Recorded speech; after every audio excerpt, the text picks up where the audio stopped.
ছোটবেলায় দাদি নানিদের কাছে আমরা সকলেই ভূতের নানা গল্প শুনে বড় হয়েছি। সেই থেকে ভূত বা ভূতুরে বাড়ি সম্পর্কে শুনেছি হাজারো গল্প।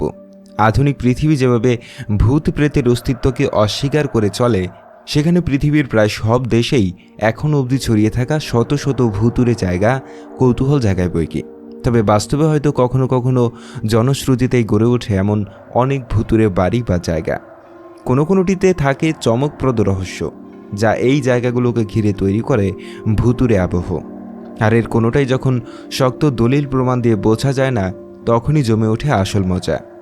এরকমই কিছু জায়গা নিয়ে বাংলাদেশের নানা প্রান্তেও ছড়িয়ে ছিটিয়ে আছে, যা নিয়ে গা ছমছমে গাল গল্প চলে এই স্যাটেলাইট আর ইন্টারনেটের যুগেও। আর জানাচ্ছি সেরকমই একটি ভূতুরে বাড়ির গল্প। রাজধানীর ধানমন্ডি এলাকায় অবস্থিত এই বাড়িটি। সঙ্গত কারণে বাড়ির ঠিকানাটি একটু অজানাই থাক পাঠকদের কাছে। ওই বাড়ির সত্যতা জানার জন্য সেই বাড়ির ঠিকানায় হাজির হলাম ভর দুপুরে। বাড়িটি আগে থেকে চিনতাম, তাই খুঁজে পেতে খুব বেশি ঝামেলা পোহাতে হয়নি। ঝামেলাটা হলো বাড়ির ভূতুরে গল্প আদৌ সত্যি কিনা সেটা জানতে গিয়ে। বাড়ির পাশের চায়ের দোকানের মামা থেকে শুরু করে বাড়ির দারোয়ানের প্রতিটি কথায় ছিল রহস্য। তাদের কথা শুনে প্রসঙ্গ এড়িয়ে যাওয়ার কৌশলে আজ করতে পেরেছি ঘটনা সত্য। বাড়ির ভাড়াটিয়ার আত্মহত্যা। এই বাড়িতে ভাড়া থাকা প্রায় সব ভাড়াটিয়াই বিভিন্ন অদ্ভুত বা ভূতুরে কাণ্ড কারখানার সম্মুখীন হন। অনেক সময় গভীর রাতে, রাত 1টা থেকে 2টার দিকে বাড়িটির ফ্ল্যাটের বারান্দায় রাখা দোলনায় কাউকে দুলতে দেখা যায়। ঘটনাটি দেখেছেন এমন লোকের সংখ্যা নেহায়েত কম নয়। এছাড়াও বাড়ির রুমে অনেক সময় নাকি গভীর রাতে কারা হইচই করে, কিন্তু ততক্ষণাৎ রুমে গেলেও কাউকে দেখা যায় না। বাড়িটিকে ঘিরে লোকমনে কৌতূহলের কোনো শেষ নেই। শোনা যায় উক্ত বাড়িতে ভাড়া থাকত যে ভাড়াটিয়ার, তার ছোট মেয়ে প্রায় 11 বছর আগে গলায় ফাঁস দিয়ে নিজ ঘরে মারা যায়। মেয়েটি মানসিকভাবে অসুস্থ ছিল। ওই আত্মহত্যার পর থেকেই এমন অদ্ভুতুরে কার্যকলাপ শুরু হয়। অমাবস্যার কালো কুকুর। প্রতি অমাবস্যায় রাত 12টা থেকে 3টা পর্যন্ত একদল কুকুর দল বেঁধে বাসার সামনে রাস্তায় চক্কর দেয়। অনেকেই সেই কুকুরের দলকে দেখতে পেয়েছেন। এটা আর নতুন কি, কিন্তু আশ্চর্যের ব্যাপার হলো তারা শুধুমাত্র অমাবস্যার রাতে উপস্থিত হয়, আর সারা মাসে তাদের আর দেখা যায় না।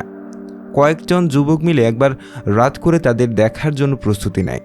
তাদের মধ্যে 2 জন কুকুরের কামড়ে মারাত্মকভাবে আহত হয়। যুবকদের প্রায় সকলেই একটি রেডিও স্টেশনে স্বীকারোক্তি দেয় যে সেই সব কুকুরগুলো কালচে বর্ণের ছিল, কারণ অন্ধকারে তাদের স্পষ্ট দেখা যাচ্ছিল না। তারা একটি ছন্দ মিলিয়ে এক লাইনে হাঁটছিল এবং তাদের প্রত্যেকের চোখ থেকেই এক প্রকার নীলচে আভা বের হচ্ছিল। ঘরময় হাঁটে হলুদ কাপড়ের কেউ। মাঝরাতে কোনো এক রুমের সামনে দিয়ে নাকি রাত 12টার পর একজন বউকে হেঁটে যেতে দেখা যেত, যার পরনে থাকে লাল পাড় দেওয়া একটি হলুদ শাড়ি। সে কোথা থেকে আসে এবং কোথায় যায় তা আজ পর্যন্ত কোনো ভাড়াটিয়াই শনাক্ত করতে পারেননি। অনেক ভাড়াটিয়াই নাকি বউটিকে দেখেছে। মেঝেতে জমে থাকা রক্তলাল পানি। বেশ অবাক হয়েছি শুনে যে এই ফ্ল্যাটের ফ্লোরে নাকি পানি জমত। তাও শুধু পানি হলে একটা কথা ছিল, যে পানি জমত সেগুলো ছিল রক্ত রঙের পানি। ফ্ল্যাটের মালিকপক্ষ অনেকবার মেঝে ঠিকঠাক করে দিলেও বন্ধ হতো না সেই পানি জমা। শুধু মেঝেতে পানি জমা সমস্যাই নয়, ছিল বিদ্যুৎ বিভ্রাটের সমস্যাও। এতক্ষণ যে বাড়ি নিয়ে এত গল্প হলো, সেই বাড়ির প্রতিটি ফ্ল্যাটে কিন্তু এমন ঘটনা ঘটে না। ঘটছে শুধুমাত্র একটি ফ্ল্যাটকে ঘিরে। সেই ফ্ল্যাটে এখন আর কোনো ভাড়াটিয়া থাকে না। মালিকপক্ষ এখন আর সেই ফ্ল্যাট ভাড়া দেন না। শেষে সেই বাড়ির দারোয়ানের একটি কথা দিয়ে শেষ করছি, ভূত মানতে গেলে দেখা যাবে আপনার সাথেও ভূত আছে। কথা শুনে মনে মনে হেসেছিলাম। রাস্তায় যেতে যেতে যেমন ভেবেছি, ঠিক লিখতে লিখতেও তেমনটাই ভাবছি। সত্যি, আমার সাথেও কি তাহলে ভূত আছে?